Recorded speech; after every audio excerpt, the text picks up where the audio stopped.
Welcome back to another episode of the Extreme Lifestyle Living Podcast, the third and final episode of, again, still don't know what I'm calling this three-part episode. I know what I wanted to be my fitness background and how I got from the beginning of fitness from the earliest ages until the very end of who I am today. And I'll be honest, I thought I was going to do this in two-part series, but then I just keep getting into, in my opinion, juicier conversations, more vulnerable conversations with myself, which is kind of cool. I get to do it live, kind of live stream it. Well, not live stream it, but it's live. I'm having these conversations with myself, no script. I have subjects I'm talking about, but nonetheless, third and final episode of my three-part series of my fitness journey, of how I got from this very, very beginning of fitness as a kid, idolizing Arnold Schwarzenegger, Jay Cutler, Phil Heath,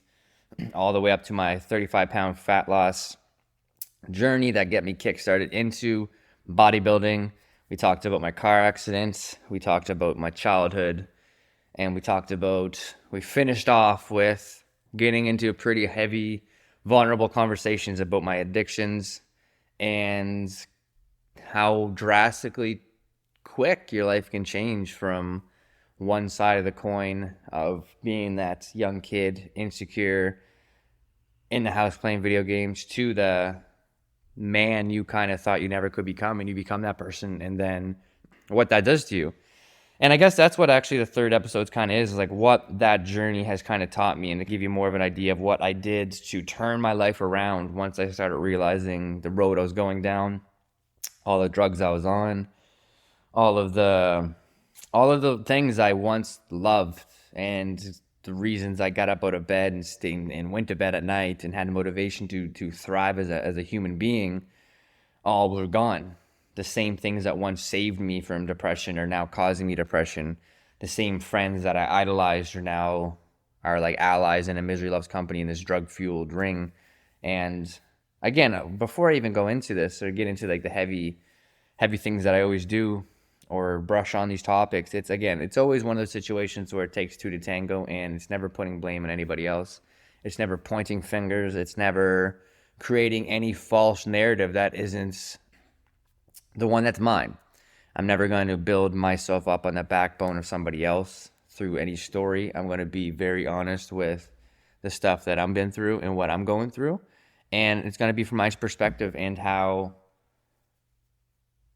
it helped me, how I'm using all these experiences. And the reason why I frame it that way is because I talk about some subjects, and there may be some people that listen that maybe resonate with it, that I've hung with, and they maybe feel like I'm saying stuff about them, or even my family coming down to that, and they listen to it and then not agreeing with some of the things. But at the end of the day, the biggest commonality that I have in all of my talks with everybody, and a lot of people that when I speak to them in person or on the phone or one-on-one, regardless, it's always they know it's their time, and what makes you tick is what makes you tick, and you can never shy away from that. You got to own your truths unapologetically, and it does not matter who they affect, regardless ever, because if those people that it affects and you understand you're not doing this with malicious intent, then they'll understand from the bottoms of their hearts that it's not a malicious attack at anybody besides to talk about your truths, your experiences, your vulnerabilities, and your side of the story. And the people that do feel some type of way, if they do care deep down and understand what life is, then they'll have those conversations with you and explain their sides. Then you guys can flourish together rather than individually. And that's kind of why I like doing this stuff, is because there's a lot of stories out there of what goes on in the bodybuilding industry. And I feel like it's such a fucking slippery slope with like wanting to get into it. Because on one hand, if you're not a high level athlete, like for example, I'll paint a picture like this. For me, when I was getting into bodybuilding, I wasn't an athlete. I wasn't gifted like athlete. Like I can't even explain it in any other sense. Like I never played sports. I didn't have the conditioning to just like pick up a sport and just go fucking run at it. And I know there's a lot that I could talk about, like the confidence aspect of like, oh, why don't you just pick up a sport? And I understand that, and I'm not neglecting that. But what I'm saying is when you're just in the fitness industry versus an athlete, like there's a lot of people that watch sports and don't play sports, and they go to the gym and they really don't understand how to work out. And that's when bodybuilding becomes more of something to lean on, is when you go to the gym with no experience or no education or nothing to lean back on, say some type of athletic background. you tend to lean into the bodybuilding industry because that's the only thing that really, it's aesthetics training, it's hypertrophy. You look better when you train that way. You don't perform better in life necessarily. And that's kind of something I'll talk about of when I hit my turning point of I was 185, 190, like I was not like I stayed between 188, 193, like 100, 188 pounds, 193 pounds. Like I had six pack abs. I was solid.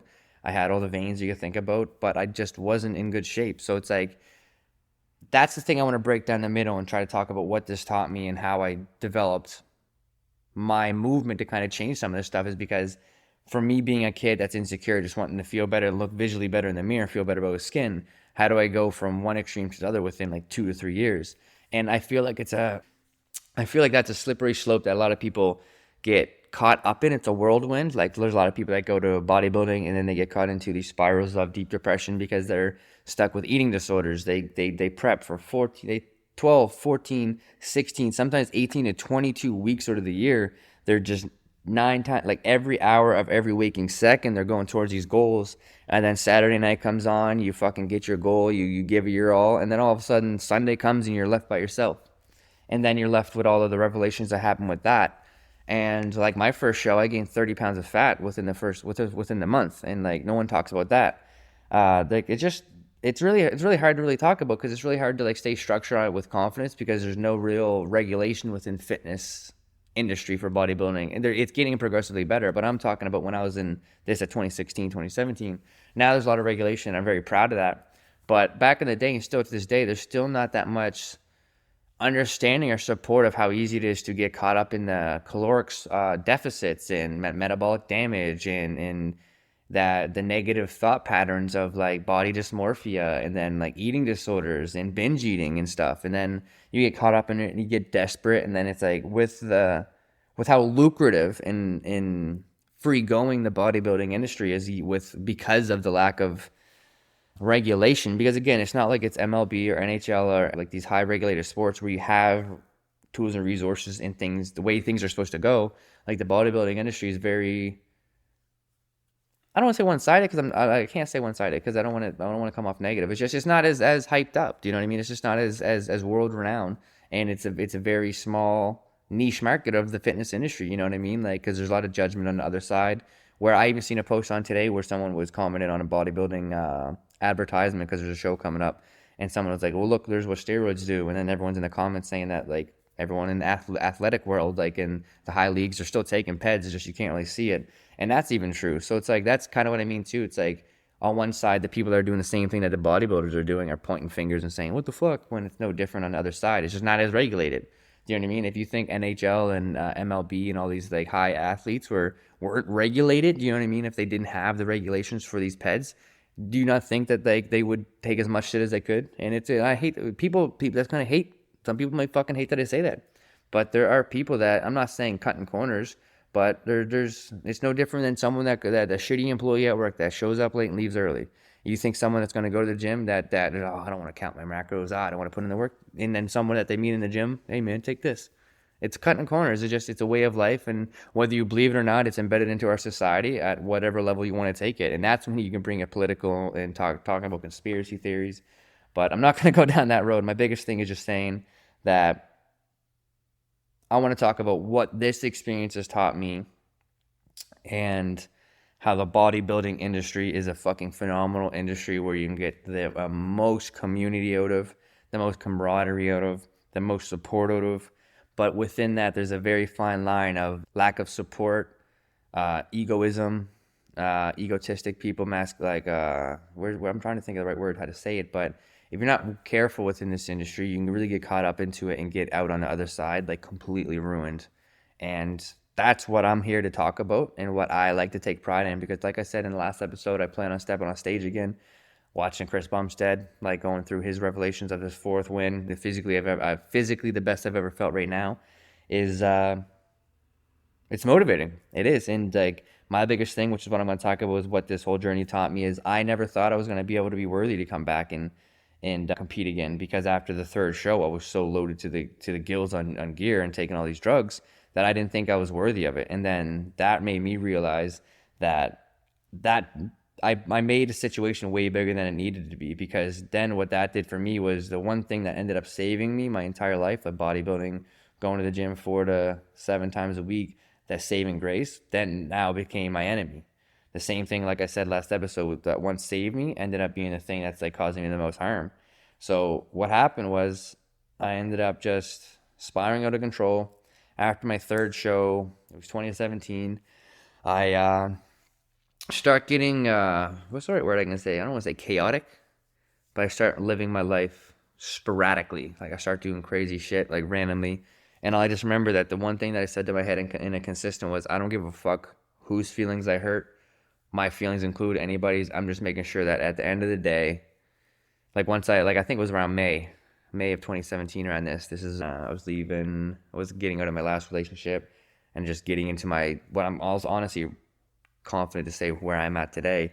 And I was like, was I correct with the way I did a lot of things back then? Fuck no, not at all. But what I'm saying is, this is when I just remember having this thought in my head being like, I just need to be better. I need to change. And I'm just going to try my absolute best. And what happened was I ended up getting worse So like May 2017, after the show, I just started spiraling. I ended up, I was still on steroids. I wasn't competing. I was trying to get off them, trying to get on them. Didn't really know. And then September 2017, I was drinking downtown, and I don't really remember most of it, to be honest. I blacked out, got really fucked up, and had a breakdown. Because again, I was on steroids, I was drinking. And at this point, I wasn't even going to share this with anybody. But I guess if we're going to talk about it and be honest and own our truths, and here we are. I was experimenting with some peds on my own and doing my own research and shit like that for whatever reason to make me feel better about my miserable life, I guess. And I just had some agents big higher than some other agents. And what that does is some of these are hormones, right? Like you got hormones in your body. And I'm actually painting this picture horribly. But a lot of these are like, if you take testosterone, you take these performance enhancement drugs, they alter the chemistry of your body and your brain, your everything. So what this did was this spiked a deep depression in me. I'll never forget it. It was like a week before my birthday. It was September 2017, and I was like a week and a half before my birthday, and I took more of this one agent, and I was like, damn. 2 days later, because the half-life of a lot of this stuff is like anywhere between 1 to 4 to 8 days, and I was like feeling the depression kick in, and I started doing my research, and this depression, it was on me thick. Like it was like I woke up and felt like I had like a 10-pound blanket on me, felt like I couldn't do anything. My motivation was just like, I felt like I had no motivation to do anything. I was hateful. I was very, very negative and felt low. And I was just like, I remember I was like dragging my ass. But like going to the gym, I was on all this stuff. Like the best time I felt was in the gym, right? So kept going to the gym, do my thing, kept partying. So anyways, I realized I fucked up on the stuff. But again, with the half-life, I had to wait at least 14 days before to get it out of my system, because the next injection, next shot, whatever, I'd have to change the dosage of that agent. And long story short, what happened was on my birthday, I had a surprise birthday thrown for me, and I didn't expect it. And at that point in my life, I didn't feel very loved. I didn't feel very good. At this point, I was very depressed. I was at the end of my wits in terms of like drugs. I knew I was on them. I had to get off them. And just like why? Like at this point, I accepted my fate for my life. And this is a God honest truth. And damn, I'm getting a lot of stuff for you guys right now. But it's like you can't hide from your truths. And I'm really going to talk about what this all taught me. But the biggest thing was I accepted my life and said I was going to die at 45 of a heart attack, and I'm going to do all these drugs and just not care, because at my point in my life, I thought I did the best I could with what my family's given me, with what I've surpassed everyone in my family in terms of success for life statuses for certain things, like, you know what I mean? Everything, statistically speaking, from a young male's perspective, I was bigger than everybody. I got the attention. I won a show. And I understand I was winning, running around being arrogant, but just like all these different life factors that I thought were supposed to be my motivating factors, and from where I came from, just they weren't anymore. And I was lost. So I accepted my life for what it was, from what I thought it was at least. And what happened was I ended up having a freak out downtown, blacked out, and I broke my hand. I had the worst boxer fracture in 7 years that any of the plastic surgeons seen, because I was so strong from everything that I was on. And anyone that knows me, I don't have a pinky tendon in my right pinky, my right hand, and I had 3 surgeries on it in total. And my idea of why it's still fucked up was because I didn't go to the hospital for, I don't know, probably 8 or 9 hours before I after I broke my hand, and then I didn't even really get it looked at to have surgery for another week or two. So what I think happened was being on enhancement agents of some sort. It allowed me to heal too quickly, which in terms, on top of me being too strong breaking it, I think that just there was a recipe for disaster. So that was a 4 month hiatus off the gym. And during this time, I was drinking every weekend, going downtown. I was working full time, 32 hours a week, and I was going to school full time, 30 hours a week, 4 classes. And the crazy thing about it is I never missed a party session downtown. I never missed a class session, never missed a hand surgery. I never missed work. And I remember doing the exam for psychology at SMU, and my hand was, it's funny, I'm wearing my tie-dye socks right now from Emma, and they're red tie-dye, and my hand was as red as the what is it, antiseptic stuff or whatever at the hospitals that they coat you in when you have surgeries to make sure there's no dirt, no nothing to make you infected. But I remember my hand was still like red from that because I'm right-handed. I had to write my exam that same day. I had surgery in my right hand, and the teacher being like, "Are you good?" And I just remember looking up at her being like, "Cause no, but I'm not saying I'm this boohoo story where no one asked me if I was good." But like just those small moments were like those pivotal moments in your mind where you realize like where you're at in your life. And I'm sitting there at St. Mary's. I'm working 30 hours a week, going to school for full time, trying to do all this crazy shit, partying, trying to get off drugs. And I was like, man, I'm not good, but I got me here. And I did it. I passed it. And what ended up happening was I just was lost from that point. You know what I mean? I couldn't go to the gym. I was like, and I couldn't train lower body as efficiently as upper body. So with my right hand being gone, I was just lost. And that was because of that car accident with the pelvic floor issues. So like I used to get migraines training lower body a lot. And I just assumed a lot of people felt like I did. I didn't really know. And then I just kept going to the gym, you know what I mean? And this is kind of where the downfall was that kind of started me on my journey was the second that I could get back in the gym. You think I did that naturally? Nope. So within the first, the first like month of me being back in the gym, I jumped back on enhancements, I jumped back on all this stuff, most likely because I already had it at home or because I was around people that had it. It was easy to get access to. But I jumped back up on stuff, and then what happened was I healed too quick. I got too strong too fast, and I was on stuff I shouldn't have been on. And then I ended up pulling my left pec. And that honestly was like an analogy where like if you ever have a string in your sweater and you pull that string and all of a sudden your sweater completely fucking falls apart. That was my turning point of everything. So what happened was I took 3-4 months off and I was just completely fucking lost. And then I went to the gym after 3 months after I felt a little better, and I was doing back at the gym, and I felt this burning sensation in my thoracic spine, my left lat. I kind of felt like something I felt like this. It was just like a pop. And I was like, what is that? I was doing like close grip pull downs. And then all of a sudden I felt this sensation like in my shoulder blade and under my lat and in my thoracic. And long story short, stopped working out. I felt I was in a lot of pain. And I was like, man, like what the fuck's going on? Like my whole body started to fall apart at this point. And so after I pull my pec, I get off. I stopped gear. That was the last time I ever did a cycle.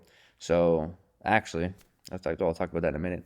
But so what happened was I go home from the gym and I'm like kind of confused. I'm like, I'm trying to get in the Epsom salt bathtub because I got in those regularly for the pain. And when I put my left hand on the bathtub to go grab to turn the water on with my right hand, my left shoulder, it collapsed. Like my scap completely left my back. My serratus interior just like disengaged, and I like fell and hit my chest on the tub.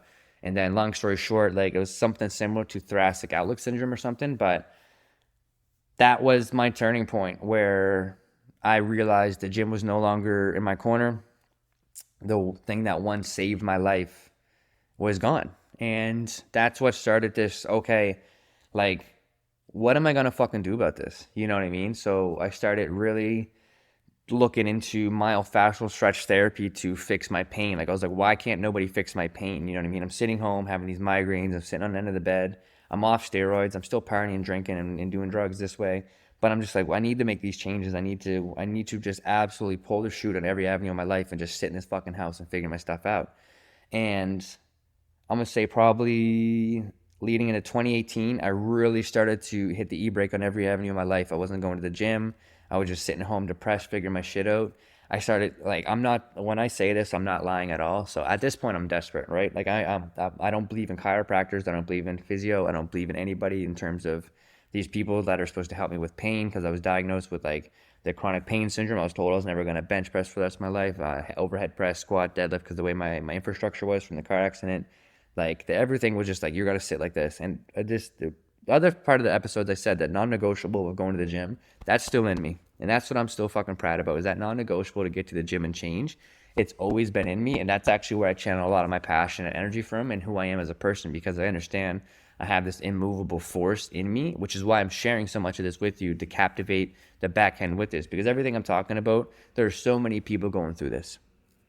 The depression, the anxiety, the drug addiction, is sitting in the house, staring themselves in the mirror, questioning everything. The injuries, the drug abuse, like in the gym for steroids, like the people that, like, so I know so many people that are going to the gym.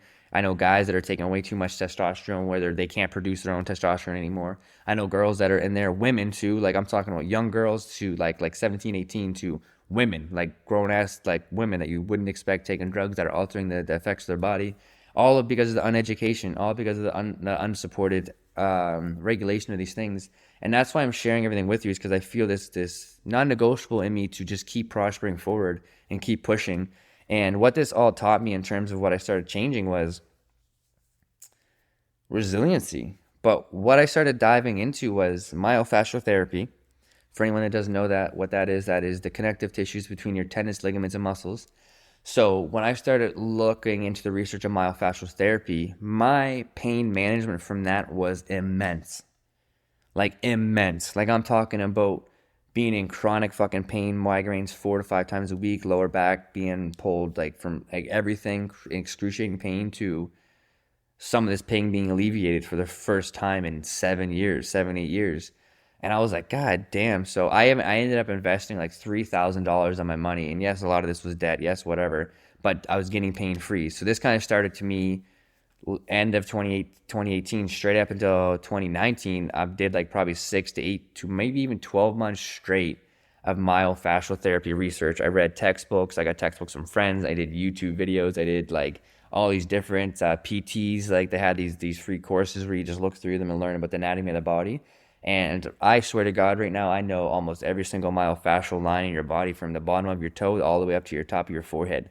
Because the thing that blew my mind about that, which is a lot of people that know me personally know I have a lot of interest in neuroscience and neurology and neuroplasticity. And the reason why that is because mindset and performance, and that's who I am as a person.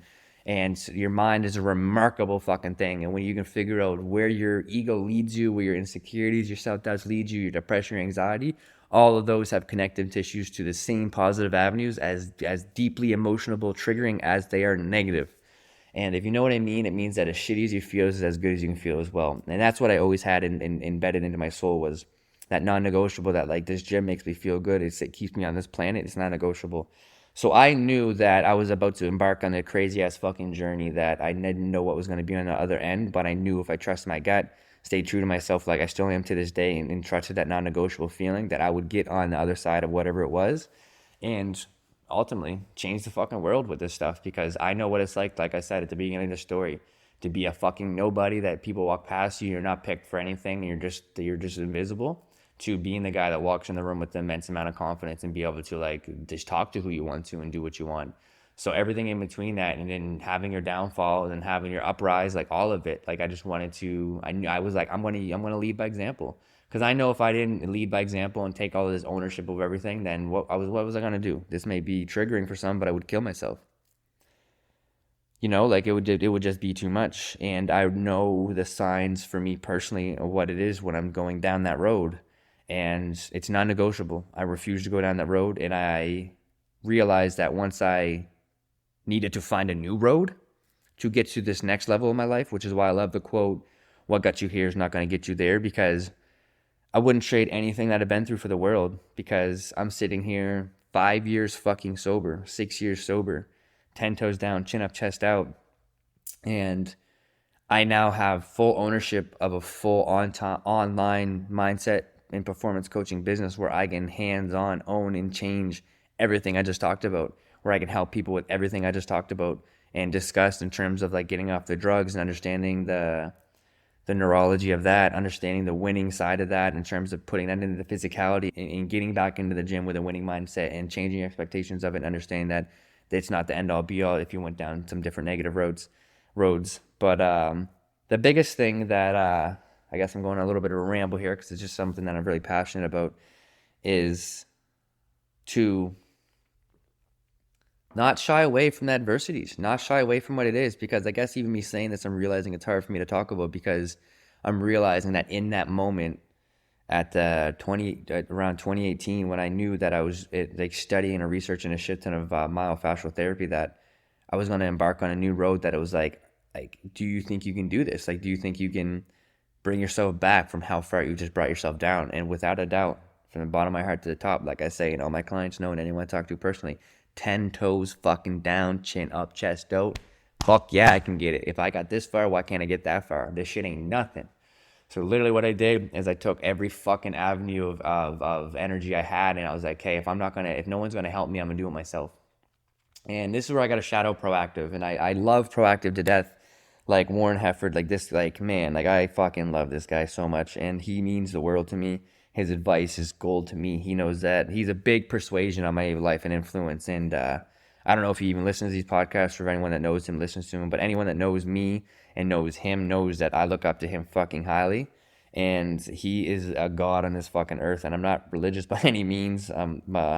But I'm telling you right now, on top of me looking into myofascial stretch therapy, I got linked up with Warren Hefford at Proactive Performance. And he is like, yeah, like I could get emotional right now just talking about it, because all of this pain I'm talking about of me being in, I remember I was out with my brother and his wife, met up with Maggie Henderson. Shout out Maggie. I always shout out this story every time, because it's a huge thing where I believe that the law of attraction is a huge step in the right. The law of attraction is real, and if you want to put the right energy out there to get it, and have faith with your head down and pray that it's going to come back, it will always fucking come back. And I sat there in the house of 2018, and I said, I'm gonna take this on the chin, and I'm gonna pray that it's gonna get fucking better. And what happened was, Maggie was like, have you met Warren? And I was like, no. And she's like, well, he's the best guy in the land of Canada. If he can't fix you, you're fucked. And I looked her in the face. I was like, yeah, whatever. Fuck that guy. He's not gonna help me. Long story short, fast forward, I'm sitting in Warren's office, I make the appointment, and I'm looking at him in the face, and, you know, he's just like, obviously, like, at this point, I'm like, and anyone that knows me, I say whatever the fuck I want, in a good way, and I swear to God, I looked at him, I was like, you're not going to help me, I have no faith you're going to help me, yada, yada, yada. And I'm telling you right now, for the first time in 10 fucking years, 2018, I met up with Warren, and 2018, 2019, or whatever, met up with Warren, and he was the first person in 10 years to listen to what I said. He gave me some weights, told me to perform some movements, told me to lay on the table, and he blessed my fucking life. He did this chiropractor treatment, then he did his dry needle with the electromagnetic pulse treatment, and then he just gave you the corrective exercise, and you're on your way. And I'm telling you right now, every other chiropractor, every other physician I've ever seen, they look at you, they hold their fucking dumbass chart, they read it, they give you your feedback, and then they lay you on their table, they do your 3-4 routine clicks, clacks, fucking massages, whatever they got from YouTube. This is just a little rant, I'm not shitting on anybody that does this stuff, but there's levels to it, right? And if you're just putting your clients on the table, crack, and telling them to go about your day, you're not doing it right. And if the shoe fits, it fits, because I'm telling you right now, Warren knows my life mission is to be able to make my success so high that I'm going to call him at a drop of a dime and be sitting in his fucking office and being there on a weekly basis. Because fast forward to where I'm at now, like, I'm in no pain from this guy, and 100% from my efforts and stuff too. But the techniques that he knows, the team that he's built, and the people over there was fucking heaven sent. So on top of me doing my own research with myofascial stretch therapy and getting into movements, which a lot of people, like in 2018, 2019, and during COVID, I did a lot of yoga videos, a lot of yoga mobility, and corrective exercises for people that work 9 to 5s or play video games all day, because that was my passion. That was what I was fixing on myself. Because what I did was I learned every single myofascial line in the body. I found out where all the connective tissues were. I found out where all the muscles were activated. I worked with Warren and his team, and I'm actually trained by Nick at his team too, as well. And I worked with those guys for the last 3 years to literally rebuild my body back up through my research and through my development and my team with my personal training side of it. Like when I have like 3 or 4 mentors, I did a couple certificates. I'm in different programs where I get mentored for, because again, I'm a student for the rest of my life. And I would like be learning about all these different movements and like learning about myofascial stretch therapy, learning about imbalances, learning about just like the central nervous system, tapping in all these different resources. And then I'd go and hang with Nick at my personal training session. I'd go hang with Warren and be like, yo, I think this muscle's not working. Can we activate this muscle? And I'm telling you, for sitting down with Sitting down, 10 toes down, chin up, chest out. I was like, this is going to get better. And over time, it progressively fucking got better. Now, was it easy? Fuck no. Like, not like gives me cold chills and I could fucking cry saying that. And it's still not easy. But is it fucking worth it? My God, is it worth it? Is it worth it sitting how I'm sitting right now in my wrapped up in my fuzzy blanket and my pajamas with my fucking Crocs on, tie-dyed socks from my girlfriend, and everything in here is mine and I built it up? 100% is worth it. Doesn't mean it's any easier. And that's the one big thing that a lot of people think is that they just like, oh, I'm gonna solve one problem today so tomorrow's better. It's no, you gotta understand that life is a journey, it's a continuum. You do not just make decisions and things are changed. Yes, that works for some situations, but not with the aspects of life. Not with anxiety, not with depression, not with what you want to get out of life. Life is a continuum. You got to understand it's a journey. And you got to have systems and habits that make you feel your absolute best on your journey, period. So what came next was I started getting back into the gym. I still was not working out full time. So I was only doing corrective exercises because to give you a brief explanation without getting into it too deeply, because I don't want to make this the main part of the program, was I could only work my injured muscles at the capacity that they could activate. So the way I explained that, my pelvic floor shut off, my left glute was not working. My right glute was very, very active because of this different story. Very active. So what I would have to do, I would have to train my left glute at 100% capacity. So let's say that's a 40% maximum effort. Then I could only train my right glute at 40% maximum effort to match my left glute to fix that imbalance. So I had to do that for about my whole body. I had to rechange the complete infrastructure of my entire anatomy. And I've been doing that since 2018 and it's going on 2023, which is I'm just getting into the gym full time now for the past like 4 to 6 months and getting into Olympic lifting. So that should give you there 2.5 years. I sat in the house, barely going to the same capacity to the gym that I was doing previously for 4, 5, 6, 7 years straight. So complete different element I'm in now. Do you see what I'm saying? But what this led me to was I ended up getting into a men's mental health mentorship program, which absolutely changed my life. And I don't know if anyone knows him, but his name's Kaylor Betts. And he's pretty popular on Instagram now. I actually worked with him when he had 3,000 followers on Instagram. And he was a men's mental health coach. And he helped people not only help themselves and figure out their own masculinity and find out who they are as men, but he also helped you build a little bit of a business online to understand how you could potentially help men in the same light that he did.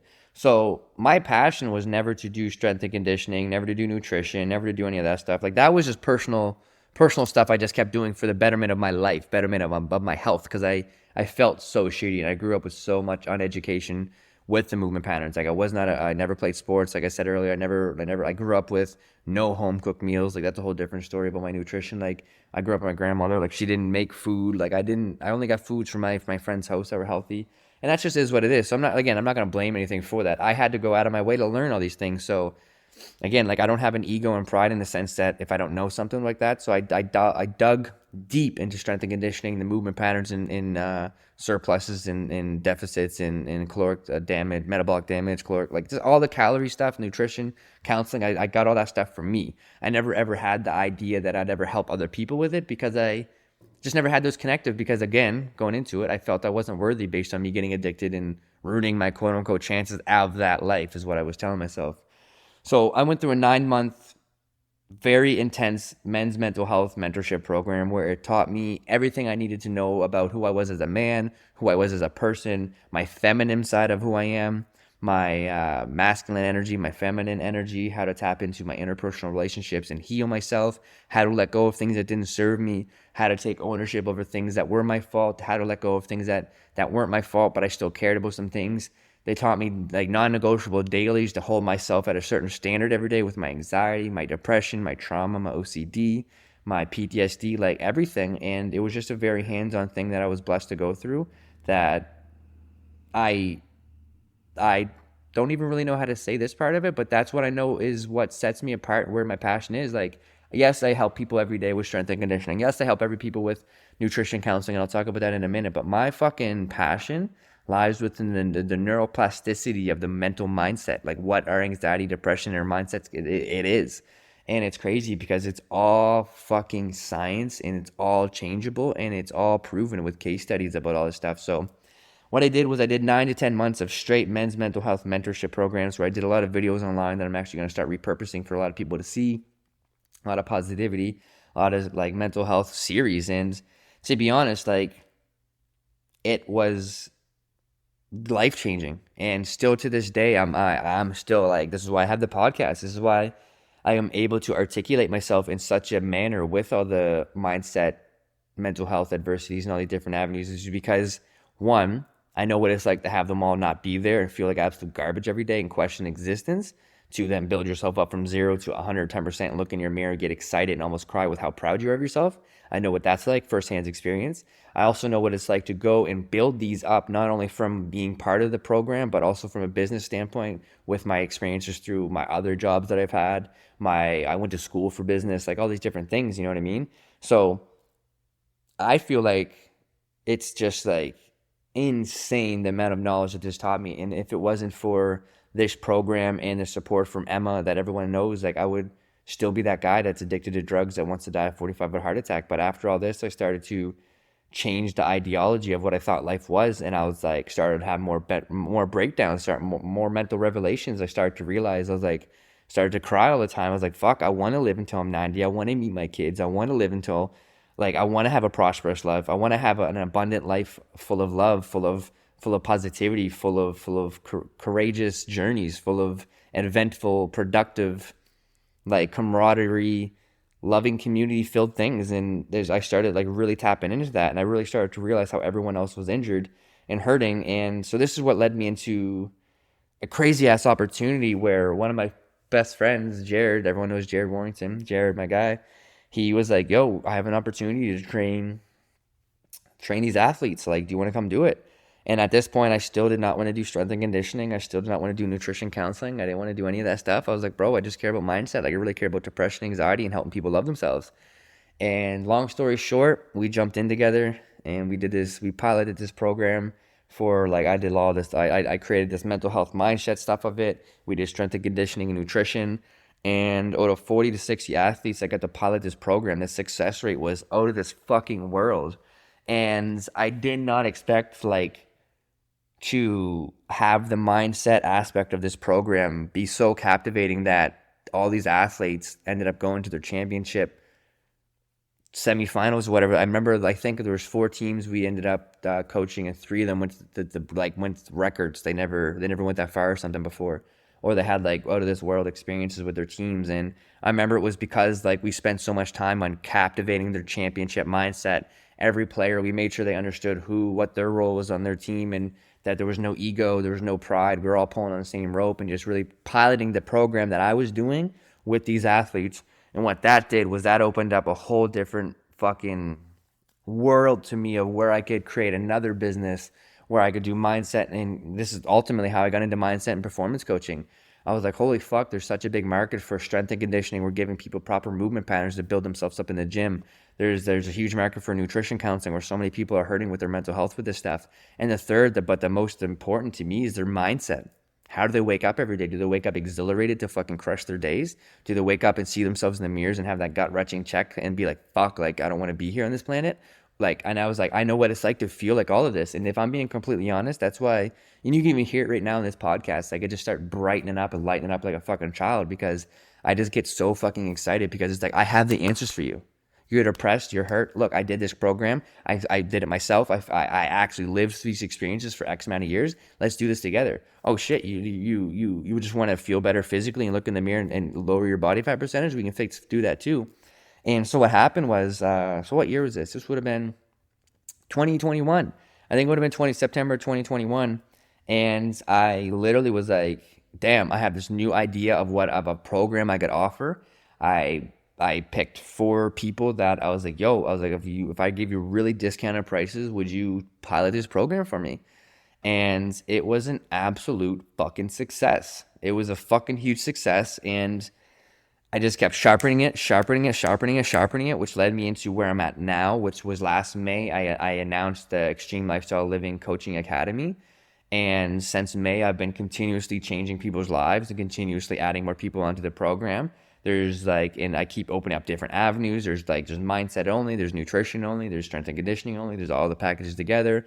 And it's crazy, it's just crazy to like be able to build up this community like behind the scenes and organically have all this love and have all this support and have all these individuals flourishing together and individually, all built off the backhand of my addictions and backhand of my life and backhand of my experiences, just to be able to speak to them and articulate them confidently, to self-express how I feel about them, and to have this wave of positivity create what I'm sitting in, such as the Extreme Lifestyle Living brand, the Extreme Lifestyle Living podcast, the Extreme Lifestyle Living marketing that I do for a couple clients, the Extreme Lifestyle Living coaching academy where I'm the head coach with my team and get to help all these people. And the thing that makes me the most excited is that I'm just starting to captivate this now and show the world this, because my truest intentions were, I don't care about what anyone thinks of me. I don't care about being this guy on Instagram or in the world that everyone has to come to me for these answers. My thing is, I wanted to have a thing I was proud of, which is my program, my business, the Extreme Lifestyle Living brand. I have so many different avenues of it. I have the podcast, like I just mentioned, and I wanted something that I was proud of, that I had confidence in, that I could help as many people as I could, and that made me feel fulfilled. And that's what I fucking have now. And now I'm just getting into the point in my life where I get to show the rest of the world what I've been doing for the last few years. And I get to own my truths within that. And it's absolutely fucking amazing.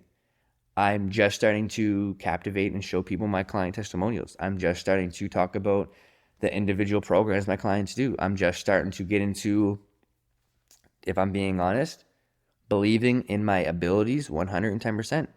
I'd say since I released the academy and been helping people online full time, like, again, I had a 9-to-5 and stuff, and I actually just recently closed out the 9-to-5, but it's because, again, my belief systems. I've made more online to supplement my 9-to-5 since probably August of last year. I guess this episode is going to be out in 2023, but of last year. And it's just one of those things where I needed to make sure that my program I had 110% confidence in. So I made sure I scaled that up, took anything out that didn't make me feel fulfilled and help my clients, and make sure that I could feel fulfilled with that and help my clients even more efficiently. So I cleared that up, filled that out. I weighed out the pros and cons with the success. So much more success than cons. So got that done. And I'm like, cool, what's left? And I was like, it's just me. Just me and what I think I can do. And that led me into putting my 2 weeks in and ultimately going out west, moving to Kelowna, gambling on myself, and putting me and my team to the test to see how far can we move this, how much people can we change. And I honestly believe the amount of people that I'm going to change, the amount of people that lives are going to be touched by the movements that me and my team bring upon are going to be in amount. And this is where I can go on a tangent forever. And I don't want to do that. I want to stay right on track, and I want to finish this off and close out this episode on a very, very good, positive manner. But I hope I didn't ramble too much during this episode. But now, all of that, what it did was that it taught me that resiliency is an all-time virtue, to understand that time will heal everything. So you must believe in yourself to get through everything. And believe in yourself. Have so much fucking belief in yourself that nobody can even have the audacity to step in your field of energy and even try to look you eye to eye and say, no, stop, don't do this. Because I remember when I was 16 years old and that physiotherapist looked me in my face, and he just kind of like shrugged his shoulders and kind of made this look on his face. And he was like, man, he said, I'm so sorry. He said, I don't think you're ever going to be able to overhead press, bench press, or deadlift ever again based on what this is. And still to this day, that feeling that's in my body, and you can hear me bang my chest because this is where I get all my energy from, that non-negotiable feeling I told you at the beginning, all these episodes, I didn't believe him. I said no. I just didn't believe him. To this day, I don't believe him.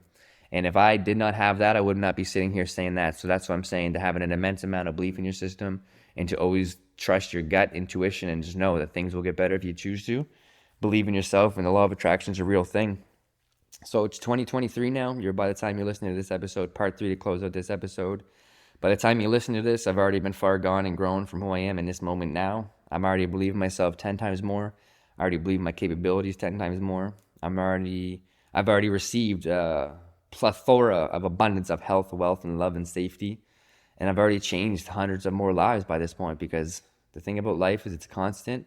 And if you want to constantly be in a battle of depression and scarcity, you can be. But if you want to be into a spiral of positivity and abundance, that's all available there as well. So I guess I'm gonna leave it on that.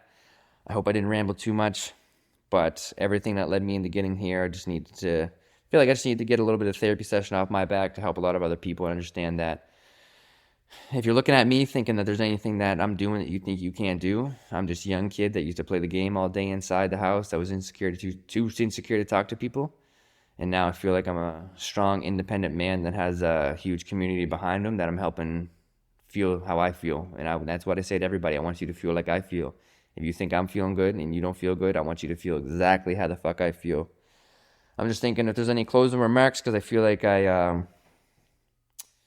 don't want to ramble, but I just really went on this mental health mindset kick, and now I have this program, this business that I'm fucking proud of. And if anyone that's speaking to this is touched by any avenue, any aspect of what I fucking said, you best believe I fucking got something for you. I got a program for you. I got whatever you need when it comes. And there's no journey, there's no story that you can't say that we can't get through.